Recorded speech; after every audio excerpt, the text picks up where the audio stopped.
നമുക്ക് അലീനയുടെയും മനുഷ്യങ്ങളുടെയും ഇന്നത്തെ നല്ലൊരു കഥ കേട്ടാലോ? അങ്ങനെ ഇന്നത്തെ കഥയിൽ ഹരിശങ്കർ ശരണ്യെ ചേർത്ത് പിടിച്ച് നടക്കുവാണ്. ഈ സമയത്ത് ശരണ്യയുടെ മനസ്സറിയാൻ വേണ്ടി ചോദിച്ചു, അല്ല നമുക്കിന്നിവിടെ സ്റ്റേ ചെയ്താലോ എന്ന് ചോദിച്ചു. ഇത് കേട്ടുകഴിഞ്ഞപ്പോൾ ശരണ്യ ഒന്ന് നോക്കിയിട്ട് പറഞ്ഞു, കൊള്ളാലോ ആള്. ഞാൻ ഉദ്ദേശിച്ച പോലെ ഒന്നുമല്ല, കൈതയ്ക്കൽ മാളിക വീട്ടിലെ ശിവശങ്കര മേനോന്റെ മോന് ആള് കൊള്ളാലോ എന്ന് പറയണം. എന്താ നീ എന്നെ കളിയാക്കുവാണെന്ന് ഹരിശങ്കർ ചോദിച്ചു. കളിയാക്കിയതല്ല പറഞ്ഞതാ, അതിൻ്റെ ഒന്നും ആവശ്യമില്ലടാ മോനെന്ന് പറയണം. അതെന്താ, നമുക്കിന്ന് സ്റ്റേ ചെയ്യാം, ഒന്ന് അഡ്ജസ്റ്റ് ചെയ്യാന്നേ. അതെ, ഒരു അഡ്ജസ്റ്റ്മെൻറ്റും ഇല്ല, നമ്മളിവിടെ സ്റ്റേ ചെയ്യുന്നില്ല എന്ന് പറയണം. സ്റ്റേ ചെയ്യുന്നില്ല വേണ്ട എന്നും പറഞ്ഞുകൊണ്ട് ഹരിശങ്കർ അവളെ കയ്യെ പിടിച്ചങ്ങ് നടക്കുകയാണ്. അതെ, സ്റ്റേ ചെയ്തില്ലെങ്കിലും നമുക്കൊരു കാര്യം ചെയ്യാം, റൂം എടുത്തല്ലേ, ഒരു കുറച്ച് സമയം അവിടെ റൂമിൽ സ്പെൻഡ് ചെയ്തിട്ട് പോകാമെന്ന് പറയണം. അവർ നേരെ അവിടെയുള്ള സ്റ്റാഫിൻ്റെ അടുത്തേക്ക് എത്തുവാണ്. പിന്നീട് അയാളുടെ റൂമിൻ്റെ കീ ചോദിച്ചു. അയാൾ റൂമിൻ്റെ കീ എടുത്തുകൊണ്ട് വന്ന് ഹരിയുടെ കയ്യിലേക്ക് കൊടുക്കുവാണ്. ഈ സമയത്ത് ശരണി ചോദിച്ചു, ഇതെന്തിനാ റൂമിൻ്റെ കീയാ? അതെ, നമുക്ക് റൂമിലേക്ക് പോവാം. റൂമിലേക്കോ? എന്തിനാ? നമുക്ക് റൂമിലേക്ക് പോയിട്ട് 2-3 മണിക്കൂർ കഴിഞ്ഞിട്ട് തിരികെ പോകാമെന്ന് പറയണേ. ഞാനല്ല എന്ന് പറയണം. അതെന്താ അങ്ങനെ പറഞ്ഞേ? ഞാൻ വരുന്നില്ല എന്ന് പറയണം. നമുക്കൊന്ന് ഫ്രഷ് ആയിട്ട് പോകാം. ഫ്രഷ് ആകാനൊന്നും ഞാനില്ല. എന്തിനാ ഫ്രഷ് ആകുന്നേ? അതിനിപ്പോൾ ഫ്രഷ് ആവേണ്ട കാര്യമൊന്നുമില്ലോ, നമ്മുടെ ദേഹത്ത് ചെളിയൊന്നുമില്ലോ എന്ന് പറയണം. ആ സമയത്ത് ഹരി പറഞ്ഞു, നമുക്ക് പോയി ഒന്ന് ബാത്റൂമിലൊക്കെ ഒന്ന് പോയി ഫ്രഷ് ആയിട്ടൊക്കെ ഒന്ന് വരാം എന്ന് പറയണം. അപ്പോഴേക്ക് സ്റ്റാഫ് പറഞ്ഞു, ഒരുമിച്ച് കുളിക്കാനുള്ള ബാത്ത് ടബും കാര്യങ്ങളൊക്കെ ഉണ്ട് സാറെന്ന് പറയണം. അത് കേട്ടപ്പോൾ ശരണ്യ പറഞ്ഞു, കുളിക്കാനോ? ഞാനില്ല, ഒരു കാര്യം ചെയ്യാം, ഹരിയേട്ടൻ വേണേ പോയിട്ട് വരാം, ഞാനിവിടെ നിന്നോളാന്ന് പറഞ്ഞു. ഇത് കേട്ടപ്പോൾ ഹരി പറഞ്ഞു, അന്ന് ഒരു കാര്യം ചെയ്യാം, ഒന്ന് പോയി റൂമൊക്കെ ഒന്ന് കണ്ടിട്ട് വരാം, ഒന്ന് കൈയും കാലും ഒക്കെ ഒന്ന് കഴിയിട്ട് വരാന്നേ. എന്തായാലും 3000 രൂപ കൊടുത്തല്ലേ? ഞാൻ അപ്പോഴേ പറഞ്ഞില്ല ഹരിയേട്ടൻ 3000 രൂപ കൊടുക്കണ്ടെന്ന്, വെറുതെ എന്തിനാ? അതിൻ്റെ ആവശ്യമൊന്നും ഇല്ലയെന്ന് പറയണം. ഹരിക്കാ നല്ല ദേഷ്യം കയറി, എന്ത് ചെയ്യണമെന്ന് അറിയത്തില്ല. ശരണ്യ ഇങ്ങ് നോക്കണം. ഇത്ര സമയം ശരണ്യെ ചേർത്ത് പിടിച്ചോണ്ടൊക്കെ വന്നതാ, ഒന്ന് ചേർത്ത് പിടിച്ച് ഒന്ന് അടുപ്പിച്ച് കഴിഞ്ഞപ്പോൾ അവൻ വിചാരിച്ച് അവൻ്റെ ഇംഗിതത്തിനൊക്കെ വഴങ്ങുമെന്ന് കരുതിയതാ. പക്ഷേങ്കിൽ ശരണ്യാണെങ്കിൽ അടുക്കുന്നില്ല എന്ന് കണ്ടു കഴിഞ്ഞപ്പത്തിന് ഹരിക്ക് നല്ല ദേഷ്യമായിരുന്നു.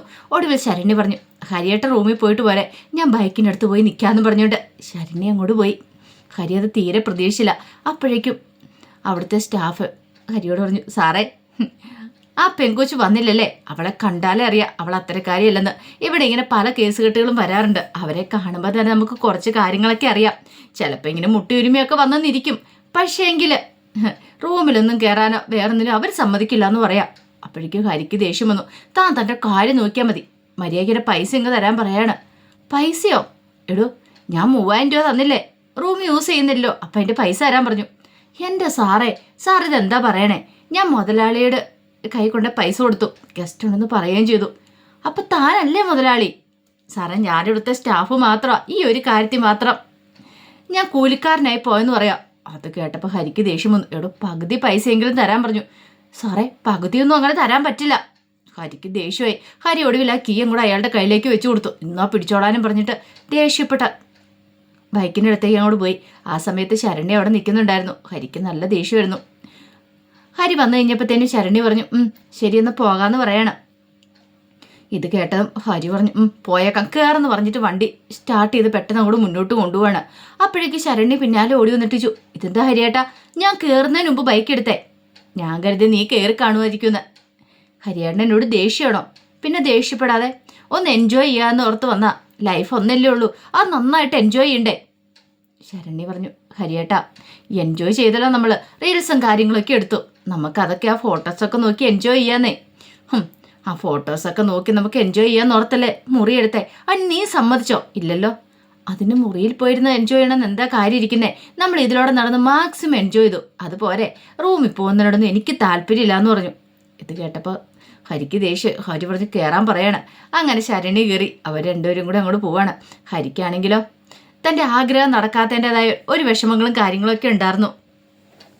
പിന്നീട് ഗോവർദ്ധനൻ കടപ്പാട്ട് വീട്ടിലേക്ക് വരുവാണ്. ഗോവർദ്ധനെ കണ്ടു കഴിഞ്ഞപ്പോൾ ബാലേന്ദ്രൻ ചെന്നിട്ട് ചോദിച്ചു, എടാ നീ ഇങ്ങോട്ടേക്ക് വന്നിട്ടുണ്ട്, ഹോസ്പിറ്റൽ ആരാ? മനു വന്നിട്ടുണ്ടായിരുന്നു കുറച്ചു മുമ്പ്, പിന്നെ സുലോചനയൊക്കെ അവിടെ ഉണ്ടല്ലോ എന്ന് പറയാണ്. എങ്ങനെയുണ്ട് അവിടുത്തെ വിശേഷങ്ങളും കാര്യങ്ങളൊക്കെ? അങ്ങനെ അതിനെക്കുറിച്ചൊക്കെ ബാലേന്ദ്രൻ ചോദിക്കുകയാണ്. പിന്നീട് ബാലേന്ദ്രനോട് ഗോവർദ്ധനൻ പറഞ്ഞു, അതേ ഒരു കാര്യമുണ്ട് ബാലേട്ടാന്ന് പറയണേ. എന്താ? ഹോസ്പിറ്റലിലെ ബില്ലുണ്ടായിരുന്നു പറയണം. ബില്ലോ? അപ്പോൾ ബില്ലിൻ്റെ കോപ്പിയും കാര്യങ്ങളൊക്കെ ബാലേന്ദ്രൻ്റെ കയ്യിലേക്ക് എടുത്തു കൊടുക്കുകയാണ്. ബാലേന്ദ്രൻ അതൊക്കെ നോക്കി, 2,44,000 രൂപ. അല്ല, ഇതാരാ നിന്റെ കയ്യിലേക്ക് തന്നേ? എൻ്റെ കയ്യിലേക്ക് ശിവേട്ടനാ കൊണ്ട് തന്നേന്ന് പറയണ. ശിവേട്ടനോ? അതെ, ശിവേട്ടനെ കൊണ്ടേ തന്നെ. ഇത് കേട്ട് കഴിഞ്ഞപ്പത്തിന് ബാലേന്ദ്രൻ പറഞ്ഞു, കൊള്ളാലോ, എന്നിട്ട് നീ ഇതങ്ങോട്ട് വാങ്ങിയില്ലേ? ഹോ, ഒരു പൂങ്ങളമാര് വന്നിരിക്കുന്നു. എന്തിനു കൊള്ളാം. ബില്ലിന്റെ കാര്യം വന്നു കഴിഞ്ഞപ്പോ കണ്ടില്ലേ, വേണമെങ്കിൽ ഞാൻ അടച്ചോളാനായിട്ട്. ഇത്ര സമയം പെങ്ങളെ പൊക്കി പിടിച്ചു നടന്നിരുന്ന പൈസയുടെ കാര്യം വന്നു കഴിഞ്ഞപ്പോഴത്തേനും അല്ലേലും എനിക്കറിയാതെ ഇങ്ങനെയൊക്കെ വരുണ്ടായിരുന്നുള്ളെന്ന്. ഇത് കേട്ടപ്പോൾ ഗോവർദ്ധനം പറഞ്ഞു, അല്ല ഇതിപ്പോ ബാലേണ്ണല്ലേ അടയ്ക്കണ്ടേ? അതിന്റെ കടമ ബാലേണ്ണ ഇല്ലേന്ന് ചോദിക്കുക. കടമ കടപ്പാട് എന്നെ കൊണ്ടൊന്നും പറയിപ്പിക്കരുത് കൂടുതൽ. പെട്ടി പ്രമാണം എടുത്ത് അവൾ ഇവിടെ നിന്ന് ഇറങ്ങിപ്പോയതല്ലേ, എന്നിട്ട് അവളുടെ ബില്ല് ഞാൻ അടയ്ക്കണമല്ലേ?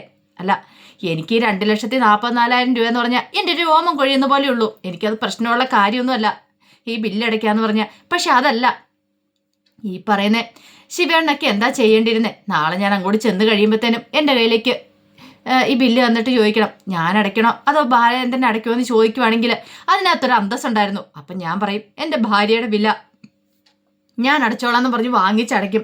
അതാണ് അതിൻ്റെ അന്തസ്സം. അതിന് പകരം കാണിച്ച കണ്ടില്ലേന്ന് ചോദിക്കണം. ബാലേന്ദ്രൻ അതാണ് ദേഷ്യം, സഹിക്കാൻ പറ്റുന്നില്ല. പെങ്ങളെ വല്ല പൊക്കി പിടിച്ചോണ്ട് നടക്കും. ഈ സമയം ഗോവർദ്ധനം പറഞ്ഞു, ബാലേട്ടൻ ഇനിയിപ്പോൾ അതിനെക്കുറിച്ചൊന്നും പറഞ്ഞിട്ട് കാര്യമില്ല. ആൾക്കാരെല്ലാം നോക്കുമ്പോൾ സ്വാഭാവികമായിട്ടും ബാലേട്ടനല്ലേ അടയ്ക്കണ്ടേ? അതെ അതെ, ഞാനും കൂടുതലൊന്നും പറയണില്ല, പറഞ്ഞിട്ടുണ്ടെങ്കിൽ ശരിയാവത്തില്ല എന്ന് പറഞ്ഞു. ബാലേന്ദ്രന് നല്ല ദേഷ്യം ഉണ്ടായിരുന്നു. കാരണം ശിവശങ്കരൻ്റെ രാജീവിൻ്റെ ആ പെരുമാറ്റത്തിലായിരുന്നു ദേഷ്യം. അത്രയും പൈസ അടയ്ക്കുന്നതുകൊണ്ടൊന്നും ബാലേന്ദ്രന് ഒരു പ്രശ്നമുള്ള കാര്യമല്ല. പക്ഷെ അവരിങ്ങനെ ചെയ്തതിലാണ് ബാലേന്ദ്രന് ബുദ്ധിമുട്ട്. പിന്നീട് ബാലേന്ദ്രൻ്റെ കയ്യിലേക്ക് ഗോവർദ്ധൻ ഒരു ചെക്ക് എടുത്ത് കൊടുക്കുകയാണ്. ബാലേന്ദ്രൻ അത് സൈൻ ചെയ്ത് അങ്ങോട്ട് കൊടുത്തു. അപ്പോഴേക്കും അലീന ചായ എടുത്തോണ്ട് വന്നു. ആ സമയത്ത് ബാലേന്ദ്രൻ ചോദിച്ചു, എനിക്ക് ചായ ഇല്ലേ? അതെ, ചോറിനാനായിട്ട് കഴിക്കാറ് സമയമായല്ലോ, അതുകൊണ്ട് അച്ഛന് ചായ എടുക്കാത്തെന്ന് പറഞ്ഞിട്ട് അലീന അങ്ങോട്ട് കയറിപ്പോയി. പിന്നീട് പിറ്റേ ദിവസം ബാലേന്ദ്രൻ ഹോസ്പിറ്റലിലേക്ക് വരുവാണ്. അപ്പോൾ സുലോചന മനു ഹോസ്പിറ്റലിൽ ഉണ്ടായിരുന്നു. അങ്ങനെ ബാലേന്ദ്രൻ വന്നിട്ട് ചോദിച്ചു, എടാ മനു, ഇന്നലെ രാത്രി വല്ല ആവശ്യങ്ങൾ വല്ലതും ഉണ്ടായോ? വല്ല വിളിപ്പിക്കോ മറ്റോ ചെയ്തോ? അപ്പോഴേക്കും മനുശങ്കർ പറഞ്ഞു, ഇല്ല, ഇടയ്ക്ക് ഒന്ന് വിളിപ്പിച്ചായിരുന്നു പറയണം. അപ്പോഴേക്കും സുലോചന പറഞ്ഞു, അത് ഡ്രസ്സ് ചെയ്യുന്ന സമയത്ത് ഭയങ്കര നിലവിളിയൊക്കെ ആയിരുന്നു, നല്ല വേദനയുണ്ട്. അത് കേട്ട് കഴിഞ്ഞപ്പോഴത്തേനും മനുശങ്കർ പറഞ്ഞു, അത് പിന്നെ താടിയലിനും മറ്റും പൊട്ടലൊക്കെ ഉണ്ടല്ലോ. അല്ല, വല്ലതും വായിച്ച് സംസാരിച്ചോ? നിന്നെ തിരിച്ചറിഞ്ഞോ സുലോചന എന്ന് ചോദിച്ചു. തിരിച്ചറിഞ്ഞു, പക്ഷെ സംസാരിക്കാൻ പറ്റില്ലല്ലോ, വാ തുറക്കാൻ പറ്റില്ലല്ലോ, താടിയലിന് പൊട്ടലുള്ളതുകൊണ്ട്. അത് മാത്രമല്ല കൈയും കാലും ഒക്കെ ബാൻഡേഡ് ചെയ്തിട്ടുണ്ട്. അപ്പോൾ അതിൻ്റെതായൊരു ബുദ്ധിമുട്ടും കാര്യങ്ങളൊക്കെ ഉണ്ടെന്ന് പറയണം. ഈ സമയത്ത് സുലോചനയോട് ബാലേന്ദ്രൻ പറഞ്ഞു, ഒരു കാര്യം ചെയ്യുക, ഇനി നീ പോയിക്കോ, കുട്ടികളുടെ കാര്യമൊക്കെ നോക്കണ്ടേ? ശരി, ഞാൻ പോയേക്കാം, ഞാൻ ചെന്നിട്ട് വേണം ചേട്ടൻ ഇങ്ങോട്ടേക്ക് വരാനെന്ന് പറയണം. അങ്ങനെ സുലോചന യാത്ര പറഞ്ഞ് അങ്ങോട്ട് പോയി. ആ സമയം ബാലേന്ദ്രൻ മനുശങ്കരോട് ചോദിച്ചു, അല്ല നിന്റെ അച്ഛനും കൊച്ചച്ഛനും ഒക്കെ എന്ത് ചെയ്യടാ, ഇവിടെ ഉണ്ടോയെന്ന് ചോദിക്കുക. എവിടുന്ന്? ഇന്നലെ രാത്രി ഒരു 10-11 മണി വരെ ഇവിടെ ഉണ്ടായിരുന്നു, പിന്നെ കണ്ടില്ല. പുറത്തെവിടെയോ റൂം എടുത്തിട്ടുണ്ടെന്ന് തോന്നേ. അല്ലെങ്കിലും അവരിവിടെ ഉണ്ടായിട്ട് എന്താവാനാ അങ്കിളെ? അങ്ങോട്ടും ഇങ്ങോട്ടും ഇച്ചിരി സമയമൊക്കെ നടക്കും, പിന്നീട് കാണത്തില്ല. പറഞ്ഞിട്ടൊന്നും ഒരു കാര്യമില്ല എന്ന് പറയണം. അത് കേട്ടപ്പോൾ ബാലേന്ദ്രൻ പറഞ്ഞു, അത് പിന്നെ നമുക്കറിയാവുന്ന കാര്യമല്ലേടാ. ഒരു കാര്യം ചെയ്യുക, നീ ഇന്നലെ രാത്രി മൊത്തം ഇരുന്നല്ലേ, നീയും പോയി കിടന്നൊന്ന് ഉറങ്ങി റെസ്റ്റ് എടുത്തിട്ട് വന്നാൽ മതി എന്ന് പറയണം. അല്ലെങ്കിലേ അപ്പോൾ ഇവിടെ അങ്കിള് തന്നെയല്ലേ ഉള്ളൂ, അതൊന്നും പ്രശ്നമില്ലടാ. അല്ല, വീട്ടിൽ ആരൊക്കെയുണ്ട്? അലീനയും കൃഷ്ണമോളും ഉണ്ടെന്ന് പറയണം. എന്നാൽ ശരി അങ്കിളെ, എന്തേലും ആവശ്യമുണ്ടെങ്കിൽ എന്നെ വിളിക്കാൻ മറക്കരുത്. നീ പോയിക്കോ, ഞാനിവിടെ ഉണ്ടല്ലോ എന്നൊക്കെ പറയണം. അങ്ങനെ മനുശങ്കർ അങ്ങോട്ട് പോയി. അപ്പോഴേക്കും ഒരു നേഴ്സ് വന്നിട്ട് പറഞ്ഞു, വൈജയുടെ ആളാണോ എന്ന് ചോദിക്കണം. അതെ 5 മിനിറ്റ് വിസിറ്റേഴ്സിന് അലൗഡ് ആണോ, കയറി കാണണമെങ്കിൽ കാണാമെന്ന് പറയണം. ഇത് കേട്ട് കഴിഞ്ഞപ്പോഴത്തേനും ബാലേന്ദ്രൻ വൈജയുടെ അടുത്തേക്ക് അങ്ങോട്ട് ചെല്ലുവാണ്. അങ്ങനെ അകത്ത് കയറി വൈജയുടെ മുഖത്തേക്ക് ബാലേന്ദ്രൻ നോക്കുവാണ്. കാരണം ഒരു വശം മാത്രം ഇങ്ങനെ ശരിക്കും കാണാൻ പറ്റുള്ളൂ, മറുവശം ഇങ്ങനെ മൂടി കെട്ടി വെച്ചിരിക്കുകയാണ്. അപ്പോഴേക്കും ബാലേന്ദ്രൻ്റെ മനസ്സിലേക്ക് വൈജ പറഞ്ഞ വാക്കുകളൊക്കെ ആയിരുന്നു. സത്യം പറ ബാലേന്ദ്രന്റെ മോളാണോ അലീന, അവിഹിത സന്തതിയാണോ എന്നൊക്കെ ചോദിച്ചത്. 23 വർഷക്കാലം എന്നെ നിങ്ങൾ ചതിക്കുമായിരുന്നല്ലേ? ഇനി ഒരു നിമിഷം പോലും ഞാനിവിടെ നിൽക്കില്ല, നിങ്ങളും അവളും കൂടെ ഇവിടെ ജീവിക്കുക, ഞാൻ ഈ വീട് വിട്ടു പോവുക എന്നൊക്കെ പറഞ്ഞിട്ട് അവള് മുറിയിൽ നിറങ്ങിപ്പോയ ആ രംഗങ്ങളൊക്കെ ആയിരുന്നു ബാലേന്ദ്രന്റെ മനസ്സ് നിറയുണ്ടായിരുന്നേ. അങ്ങനെ ആ കിടപ്പ് കുറേ സമയം ഇങ്ങനെ ബാലേന്ദ്രൻ നോക്കിയിരുന്നു. അപ്പോഴേക്കും നേഴ്സ് വന്നു. നേഴ്സിനോട് ബാലേന്ദ്രൻ ചോദിച്ചു, വിസിറ്റേഴ്സൊക്കെ അലൗഡ് ആണോ എന്ന് ചോദിക്കുകയാണ് എല്ലാ ദിവസം. അങ്ങനെയൊന്നും പറയാൻ പറ്റില്ല സാറേ, കാരണം ചില ദിവസങ്ങളിൽ പറ്റില്ല എന്ന് പറയണേ. ചിലപ്പം കണ്ടീഷൻ ചിലപ്പോൾ കുറച്ച് മോശമായിരിക്കും. അങ്ങനെ വന്നിട്ടുണ്ടെങ്കിൽ വിസിറ്റേഴ്സിനൊന്നും അനുവദിക്കാൻ പറ്റില്ല. പിന്നെ എല്ലാവരെയും ഒന്നും ICUയിലേക്ക് പ്രവേശിപ്പിക്കത്തുമില്ല, അറിയാലോ കാര്യങ്ങളൊക്കെ. പിന്നെ വന്നാൽ പോലും ഒരു 5 മിനിറ്റ് സമയം അത്രയൊക്കെ നിൽക്കാൻ പറ്റുള്ളൂ, അതിൽ കൂടുതലൊന്നും നിൽക്കാൻ പറ്റില്ലെന്ന് പറയണം.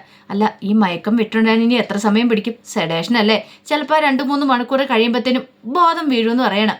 അപ്പം ബോധമില്ലാതെ ഒരു മയക്കത്തിലായിരുന്നു വൈജ. കാരണം ഈ മരുന്നുകളും അതോടൊപ്പം തന്നെ മയക്കം ഉണർന്നു കഴിയുമ്പോഴത്തേനും നല്ല വേദനയും കാര്യങ്ങളൊക്കെ ഉണ്ട്. പിന്നെ മുറിവൊക്കെ ഡ്രസ്സ് ചെയ്യുന്ന സമയത്ത് വൈജയ്ക്ക് കരച്ചിലും പ്രശ്നങ്ങളൊക്കെയാണ്. അപ്പോൾ അതുകൊണ്ട് ആ സെഡേഷനിലാണ്, മരുന്ന് ഇഞ്ചെക്ട് ചെയ്തതിൻ്റെ ആ മയക്കത്തിലായതുകൊണ്ട് പിന്നീട് ബാലേന്ദ്രന് ഇത്തിരി കഴിഞ്ഞപ്പോഴത്തേനും മുറുക്കി പുറത്തേക്ക് ഇറങ്ങിപ്പോന്നു.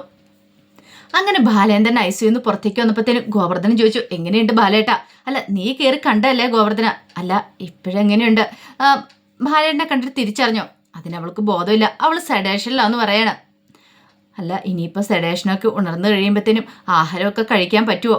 അതിനെക്കുറിച്ച് വല്ലതും അറിയാവുന്നൊക്കെ ചോദിക്കുകയാണ്. അത് കേട്ട് കഴിഞ്ഞപ്പോൾ ബാലേന്ദ്രൻ പറഞ്ഞു, ആഹാരമൊന്നും കഴിക്കാൻ പറ്റുമെന്ന് തോന്നില്ല, കാരണം ട്യൂബ് ഇട്ട് വേണം ഇനിയിപ്പോൾ ആഹാരമൊക്കെ കൊടുക്കാനായിട്ട്, താടിയിലിന് പൊട്ടലും കാര്യങ്ങളൊക്കെ ഉണ്ടല്ലോ. അത് കേട്ടപ്പോൾ ഗോവർദ്ധനം പറഞ്ഞു, ഓ, എങ്ങനെ നടന്നല്ലേ, എത്ര പെട്ടെന്ന് ഇങ്ങനെയൊക്കെ സംഭവിച്ചേ? ബാലേന്ദ്രൻ പറഞ്ഞു, റോഡ് സേഫ്റ്റിക്കാർ അവിടെ ഓരോ ബോർഡ് വെച്ചിരിക്കുന്നത് വെറുതെ അല്ലല്ലോ. നിസാരം ഒരു നിമിഷത്തെ അശ്രദ്ധ മതി ജീവിതം തന്നെ ഇല്ലാതാവാനായിട്ട്. പറഞ്ഞിട്ടൊന്നൊരു കാര്യമില്ല. അല്ല, ബാലേട്ടന് ഇതിനകത്ത് വിഷമമില്ലേ, സങ്കടമില്ലെന്ന് ചോദിച്ചു ഗോവർദ്ധനൻ. സങ്കടം? ഞാൻ സങ്കടപ്പെട്ട് എന്താവാനായിട്ടാ? അതുമാത്രമല്ല, ഈ സങ്കടം എന്ന് പറഞ്ഞിട്ടുണ്ടെങ്കിൽ അതൊരു മനുഷ്യന് അത് അവൻ്റെ ഓരോ അനുഭവത്തിൽ നിന്നും ഉണ്ടാകുന്നെന്ന് എനിക്ക് തോന്നുന്നത്. എനിക്കിപ്പോൾ പ്രത്യേകിച്ചൊന്നും തോന്നില്ല എന്ന് പറയണം. ഇത് കേട്ടപ്പം ഗോവർദ്ധനൻ ചോദിച്ചു, അതെന്താ ബാലേട്ട അങ്ങനെ പറഞ്ഞത്? അല്ല, ഞാനങ്ങോട്ട് പറഞ്ഞുള്ളൂ. എനിക്കെന്താണെങ്കിലും സങ്കടമൊന്നും ഇപ്പോൾ വരുന്നില്ല. എനിക്ക് എന്താ തോന്നിയെന്ന് എനിക്ക് പോലും അറിയില്ല എന്ന് പറയണം. ബാലേന്ദ്രൻ്റെ ഒരു നിസ്സഹായ അവസ്ഥ ഉണ്ടായിരുന്നു. ഗോവർദ്ധന് മനസ്സിലാവുകയും ചെയ്തത്. കാരണം ബാലേന്ദ്രൻ അവിടെ വന്നിരിക്കുന്നുണ്ടെങ്കിലും ബാലേന്ദ്രൻ്റെ മനസ്സിൽ പല പല ചിന്തകളും കാര്യങ്ങളും ഉണ്ടായിരുന്നു. കുറച്ച് കഴിഞ്ഞപ്പോഴത്തേനും ഡോക്ടറുടെ മുറിയിലേക്ക് രാജീവൻ ചെല്ലുവാണ്. അങ്ങനെ ഡോക്ടറോട് പറഞ്ഞ്, ഞാൻ വൈജയന്തയുടെ ബ്രദറാന്നൊക്കെ പറയണം. ഇരിക്കാൻ പറയണം. എന്താ അറിയേണ്ടതെന്ന് ചോദിച്ചു. അല്ല, വൈജയന്തിക്ക് എങ്ങനെയാണ് ഡോക്ടറെ? ഒന്നും പറയാറായിട്ടില്ല, ക്രിട്ടിക്കലായിരുന്നു. ഇപ്പം ഏകദേശമൊക്കെ ഒന്ന് ഭേദമായിട്ട് വരുന്നുണ്ട്. അല്ല, വൈജയ്ക്ക് സംസാരിക്കാൻ പറ്റുമോ? പെട്ടെന്ന് സംസാരിക്കാൻ പറ്റുമെന്ന് തോന്നില്ല. താടിയലിന് ചെറിയ പൊട്ടലും കാര്യങ്ങളുണ്ട്. പിന്നെ 5-6 പല്ലുകളൊക്കെ ഇളകിയിട്ടുണ്ട്. പിന്നെ കൈക്കും കാലിനും ഒക്കെ ഫ്രാക്ചറുണ്ട്. 2 കാലും ഒടിഞ്ഞിട്ടുണ്ട്. കൈക്ക് ഫ്രാക്ചർ ഉണ്ടെന്ന് പറയണം. അല്ല, അപ്പം എഴുന്നേക്കാൻ കുറച്ച് താമസം പിടിക്കുമായിരിക്കില്ലേ? ദിവസങ്ങളല്ല, ചിലപ്പോൾ ആഴ്ചകളും ചിലപ്പോൾ മാസങ്ങളും പിടിക്കുമെന്ന് പറയണം. അത് കേട്ട് കഴിഞ്ഞപ്പോഴത്തേനും ഒരു നിമിഷം രാജീവനൊന്നും ഞെട്ടി. പിന്നീട് രാജീവൻ പറഞ്ഞു, എന്നാ ശരി ഡോക്ടറെ, വിവരങ്ങളൊക്കെ എന്നാൽ ഡോക്ടറോട് ചോദിച്ചറിയാൻ വേണ്ടി വന്ന. അതും പറഞ്ഞ് രാജീവൻ പുറത്തേക്ക് ഇറങ്ങി. പിന്നീട് രാജീവന് ശിവശങ്കരനോട് സംസാരിക്കുന്ന സമയത്ത് രാജീവൻ പറഞ്ഞു, ഇത്രയൊക്കെയല്ലേ ശിവേട്ട സംഭവിച്ചുള്ളൂ. ആ കാറ് കണ്ടിട്ടുണ്ടെങ്കിൽ ആളെ രക്ഷപ്പെടുമെന്ന് പോലും പറയാൻ പറ്റില്ല എന്ന് പറയണം. എടാ, നീ കണ്ടോന്ന് ചോദിക്കുകയാണ്. അതെ, ഹരി ഫോട്ടോസും വീഡിയോസും ഒക്കെ എടുത്തിട്ടുണ്ടായിരുന്നു ആ കാറിൻ്റെ, എൻ്റെ ഫോണിലേക്ക് അയച്ചു തന്നിട്ടുണ്ട് അതെന്ന് പറഞ്ഞുകൊണ്ട് ശിവശങ്കരനെ അത് കാണിക്കുകയാണ്.